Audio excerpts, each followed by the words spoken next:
Dear students, today I wish to explain about epicyclic gear train, riveted epicyclic gear train. So I will take a problem now and I will solve it. So in a riveted epicyclic gear train, the arm A carries two gears B and C and a compound gear DE. The gear B meshes with gears E and gear C meshes with gear D. The number of teeth on the gears B, C and D are 75, 30 and 90 respectively. Find the speed and direction of the gear C when the gear B is fixed and the arm A makes 100 rpm clockwise. So this is the problem statement. So for this the diagram they will give clearly. This is the diagram given in the question. Arm A and compound gear DE and gear B and gear C. So gear C meshes with gear D. Meshes is nothing but gear train or gearing. That is the meaning for this. So gearing or meshing both are same. So it will get contact together. That is the meaning. And gear B meshes with E. So that is also gears or meshes, both are same. So it is like this. Compound gear, it is in single axis. Compound gear is in single axis. So E is like this, D is like this, and D is meshes with B, and these two are C is meshes with E. So these are all in separate axis. So it transmits the power from DE to B and C. That is the meaning for this. So individually, so it is getting the compound gear starts to rotate in a single direction. That means D and E always rotates in a single direction because these two are works in a single axis, and B and C rotates individually. So it takes different speed ratios. So that is the meaning for this. So here this is the given diagram, and from the problem TB value they have given. That means the number of teeth is 30. The number of teeth on D is 90. Always the module is same for all the gears whenever it is getting mesh. So always be same. That is the minimum condition. Module is same in gear train. In gear train. So whatever may be the pit circle diameter, whatever may be the number of teeth, the module should be the same. So what is module? M equal to pit circle diameter divided by number of teeth. So the module is same always. So automatically T is directly proportional to D. So now I can take this in this way also. So now I am taking this TB. So meshing. So TB is meshes with TE because I need to find out the number of teeth on E gear now, because B gear is given, C is given, D is given. The number of teeth on E is not given. So while meshing, all the gears have same module. So TB plus TE, that is equal to TC plus TD. So TC plus TD 90 plus 30, TB 75. So TE we don't know, so we need to find out from the given value. So 90 plus 30, so you may get 120. So now if you are taking this TE value, TE equal to 120 minus 75, you will get that 45 is the number of teeth on TE. So you have find analytically the number of teeth on TE value. Okay. So now we will go to the problem. So the speed of the gear C is find out usually with the help of table method. So this is called table method. So whatever may be the gears, so initially we need to assume some assumptions. Based on that we have to find out some variables first. So the speed is calculated in terms of variables. So revolution of elements I am taking here. These are common things for all the problems. So based on the gears numbers it will get the columns will get vary. So now, so the condition of motion, first you have to take conditions of motion. So always the arm is fixed. So arm A you have to take first. So arm A. Then we are giving the power to the compound gear. So you have to take gear D. Then D is measures with C, E is measures with B. So this is individual. So take this C separately and B separately. So I have given the train value already. So train value, the definition is the teeth on the driver divided by teeth on driven or follower. So that is called train value. So in the tabular method, you have to enter the train value always. So train value is reciprocal of your speed ratio. So always it is in inversely proportional speed ratio. Okay. So now first condition is arm is fixed. So the problem condition is not at all involved in this particular table. This concept is common for all the problems. Finally, whatever the revolution of elements you are getting here, that revolution of elements you need to equate to the problem statement. So this column or this particular statements are common for all the problems. Arm is fixed. Then gear DE, compound gear DE is the driver here.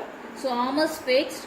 So gear DE makes plus 1 revolution anti-clockwise. So plus 1 indicates that anti-clockwise revolution. So arm A, so there is no revolution, so make it as 0. So this is DE makes plus 1 anti-clockwise direction. So that one you have to give like this. So if it is making plus 1 anti-clockwise direction, you just keep it as it is. Now for the column C and B, you have to give the train value, because we don't know the speed ratio for these things. So simply you just give the train value with respect to the driver. So with respect to the driver, if you are giving, C is meshed with D. So when D rotates anti-clockwise, C rotates clockwise. Clockwise indicates that minus. So the driver is D now, so make it as TD, and driven is TC. So this is the train value for the gear C. And then for B, again B measures with E. So E makes anti-clockwise because these two are compound gears. So it makes always same direction of rotation. So if E makes anti-clockwise, B makes again clockwise. Again it comes in minus. So minus, E is the driver for B. So make it as TE is the driver divided by TB is the driven. So this step is very important. After making this, remaining steps are very easy to do.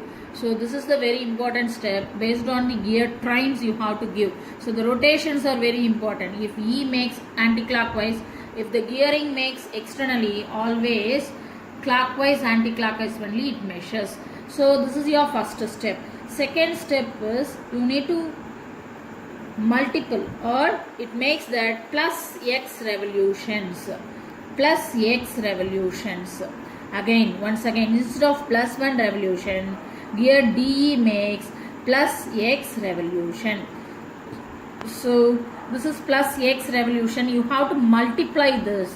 In the second stage, so same direction of rotation. Suppose if it is minus 1, you have to add minus X revolution. You need to multiply with minus X. So that is the meaning for this. So if you are multiplying X into 0, you will get 0. X into 1, you will get X, and minus X TD by TC, then minus TX into TE by TB. This is your second step. Then third step is irrelevant of element conditions, you are adding plus y revolutions. So here you need to add. So plus y, plus y, plus y, plus y. And then fourth one is total motion. So total motion, so you have to add 2 and 3. So add 2 and 3. The steps 2 and 3 you need to add. So y plus 0 y plus x, y minus x, td by tc, y minus x, te by tb. So this is the required table. So from this you will get revolution of elements in terms of variables. So now you have to go to the problem statement and the conditions. So what is the problem condition given? The gear B is fixed and the arm A makes 100 RPM clockwise. So that two conditions you have to take. Before going to take this particular conditions, now you write down revolution of each element. Revolution of each element. So now from the table we can get 4 equations. First element is your arm NA equal to y. Second one is compound gear train, compound gear NDE, y plus x. Third one is gear C, y minus x, TD by TC. And fourth one is gear B, NB equal to y minus x, TE by TB. So now NA arm makes 100 RPM clockwise. So now equate this with this particular one. First equation, equate this with first equation. So you may get that NA equal to 100. 100 is in clockwise. So you may get minus, that is equal to y. So the variable y equal to minus 100. That is the first condition. Then gear B is fixed. So gear B is fixed means take this fourth equation. So now NB equal to 0 equal to y minus x TE by TB. So from this get the variable of x. So y is minus 100 minus x you don't know. TE value 45 and TB value is 75. So from this the x is the variable, you will get that minus 166.67. So with the help of these two variables, now they ask that speed of the gear C. Speed of gear C. So NC equal to, apply these variables. So y is minus 100. X is minus 166.67. So minus again 166.67 into TD by TC. So TD is 90. TC is 30. So from this you may get that minus 100 then plus 500. So by solving this you will get that NC equal to 400 RPM. So the direction is, it is in positive, so you will get that anti-clockwise. Okay, so like this you have to solve your problem. Okay.